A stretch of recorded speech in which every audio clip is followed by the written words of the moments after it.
अध्याय 1 भाषा और व्याकरण, लैंग्वेज एंड ग्रामर। बच्चों, नीचे दिए गए चित्रों पर ध्यान दीजिए। भाग क, भाग ख। भाग क के चित्रों में हम देखते हैं कि समाचार पढ़कर दूसरों के विचार समझे जा रहे हैं और बोलकर नेताजी अपने विचार बता रहे हैं, यानी भाषण दे रहे हैं। भाग ख के चित्रों में एक लड़का पत्र के माध्यम से अपनी बात दूसरों तक पहुंचाने के लिए पत्र लिख रहा है और ईमेल के माध्यम से व्यक्ति अपने मित्र को पत्र लिख रहा है। इस प्रकार भाषा को दूसरों तक पहुंचाने के दो माध्यम हमारे सामने आए, एक बोलकर तथा दूसरा लिखकर। साथ ही भाषा को समझने के भी दो माध्यम हमारे सामने आए, एक सुनकर तथा दूसरा पढ़कर। भाषा हमारे विचारों के आदान प्रदान का एक साधन है। भाषा के माध्यम से ही विचारों का आदान प्रदान संभव हो पाता है। परिभाषा, डेफिनेशन। जिस माध्यम के द्वारा हम अपने विचारों का आदान प्रदान करते हैं उसे भाषा कहते हैं। भाषा के रूप, फॉर्म्स ऑफ लैंग्वेज। भाषा के मुख्य 3 रूप होते हैं, 1 मौखिक भाषा, 2 लिखित भाषा, 3 सांकेतिक भाषा। 1 मौखिक भाषा, ओरल लैंग्वेज। जब व्यक्ति अपने विचारों को मुख से बोलकर दूसरों के सामने प्रकट करता है तो भाषा के इस रूप को मौखिक भाषा कहते हैं। व्यक्ति मौखिक भाषा का प्रयोग सबसे अधिक करता है। मौखिक भाषा का प्रयोग साक्षर और निरक्षर दोनों ही करते हैं, अर्थात मौखिक भाषा का प्रयोग लगभग सभी व्यक्ति करते हैं। 2 लिखित भाषा, रिटन लैंग्वेज।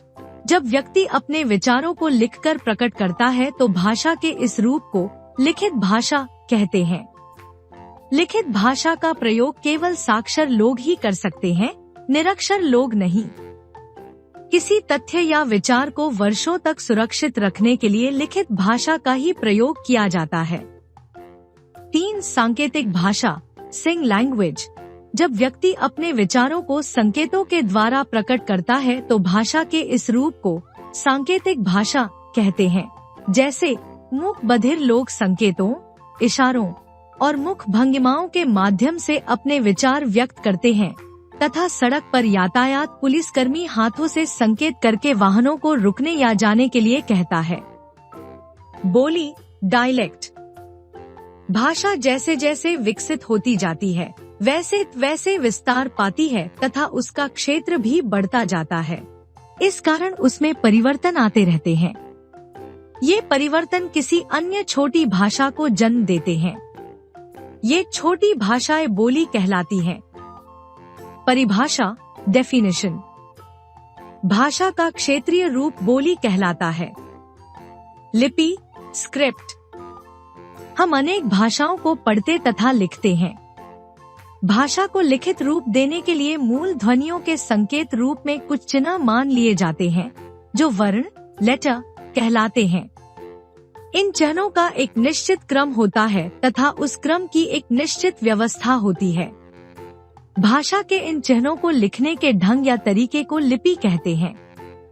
अतः हम कह सकते हैं कि संस्कृत देवनागरी लिपि में लिखी जाती है।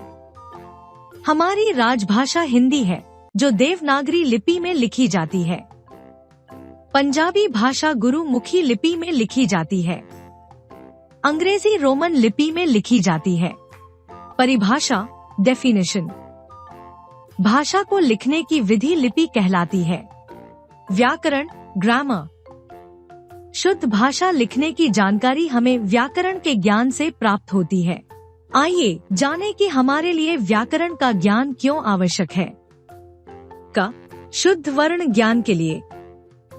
यदि वर्णों को लिखने का सही ज्ञान नहीं होगा तो हम वर्णों को लिखने और समझने में गलती करेंगे। जैसे मान, भान। मा और भ का अंतर स्पष्ट होना चाहिए।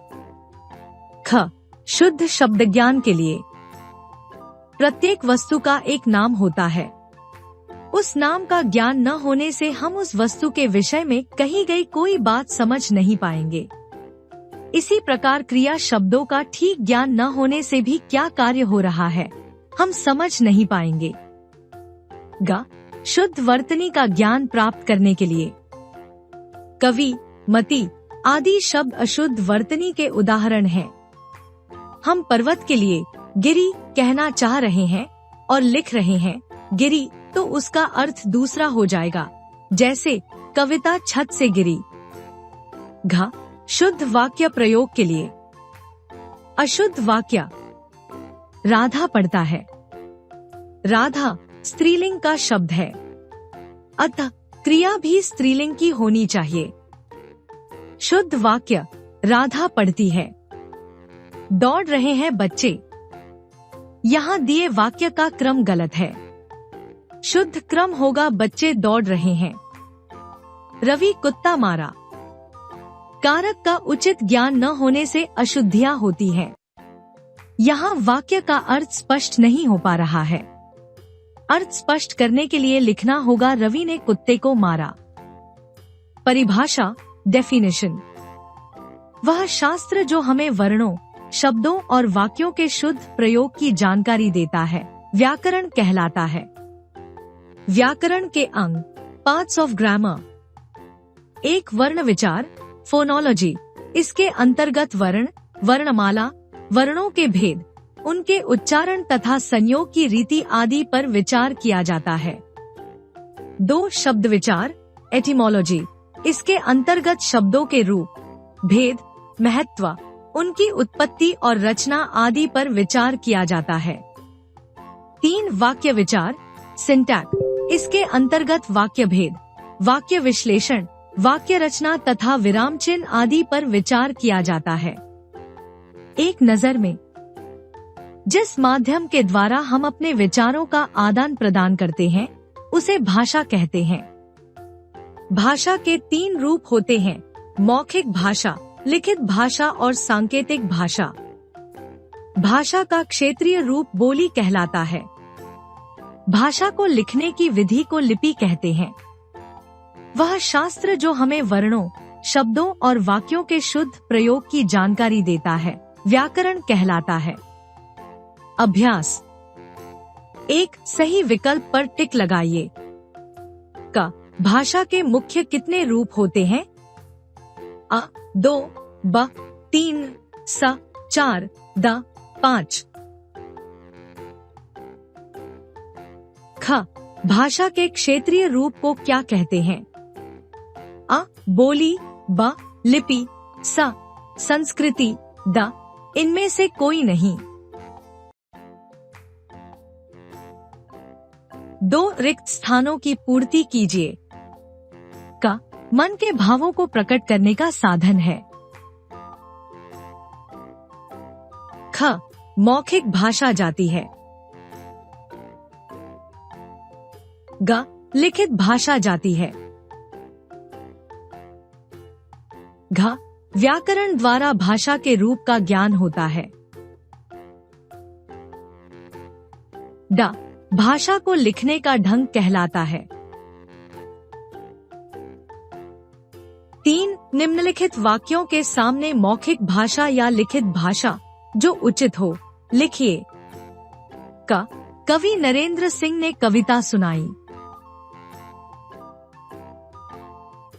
ख राजगोपाल ने लघुकथा लिखी। ग नानी ने कहानी सुनाई। घ अध्यापिका ने कविता समझाई। ड आभा पत्र लिख रही है। 4 निम्नलिखित भाषाओं की लिपियां लिखिए। भाषा, लिपि। अंग्रेजी,